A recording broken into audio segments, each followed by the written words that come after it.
Water Apple season వచ్చేసింది. మనకి జనవరిలో పూత స్టార్ట్ అయ్యి మార్చి, ఏప్రిల్‌లో ఫ్రూట్స్ వస్తాయి. అంటే మామిడికాయలు రాబోయే ముందు. ఈ చెట్టు నేను కోవిడ్ ఫస్ట్ వేవ్‌లో ప్లాంట్ చేశాను. అంటే నాకు ఒక సామెత గుర్తొస్తుంది. అంటే మనకి ప్లాంట్ చేసేటప్పుడు వచ్చే హ్యాపీనెస్, ఆఫ్టర్ ప్లాంట్ మనకి ఫ్రూట్స్ వచ్చేటప్పుడు ఉన్న హ్యాపీనెస్ రెండిటి రిలేటెడ్‌గా మాట్లాడుకుంటుంటే ఒక సామెత గుర్తొచ్చింది.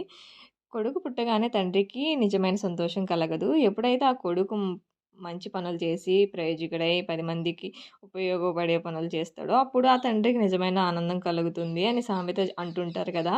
అలాగే మనం ప్రతి గార్డెనర్ ఎక్స్‌పీరియన్స్ చేసే ఉంటారు. మనం మొక్కని ప్లాంట్ చేసేటప్పుడు వచ్చే హ్యాపీనెస్ కన్నా అవి ఫ్రూట్స్ ఇచ్చి, ఆ ఫ్రూట్స్ మనం నలుగురికి పంచుతున్నప్పుడు వచ్చే హ్యాపీనెస్ చాలా ఎక్కువుంటుంది కదా!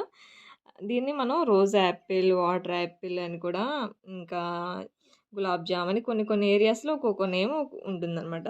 చూడటానికి జీడి పండులా ఉంటాయి. మనకి జీడి ఇత్తనం పైన కాయ ఎలా ఉంటుందో సేమ్ అలాగే ఉంటుంది. 90% ఆఫ్ ది వాటరే ఉంటుంది దీంట్లో మనకు పుచ్చకాయలాగా.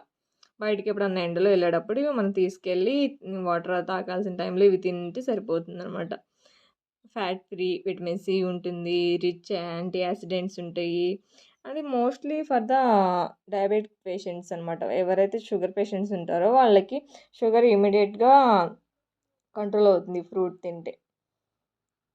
అసలు ఇవి చాలా ఫ్రూట్స్ ఒక్కసారే వచ్చేస్తున్నాయి అనమాట. మామూలుగా అయితే మనకి చెట్టు అప్పుడు కొన్ని ఇస్తే మనం సీజన్ మొత్తం తినొచ్చు. కానీ ఒక 1 వీక్ 10 డేస్‌లో చెట్టుకున్న కాయలని ఒకసారి పండేస్తునేసరికి వాటిని ఏం చేయాలో అర్థం కావట్లేదు.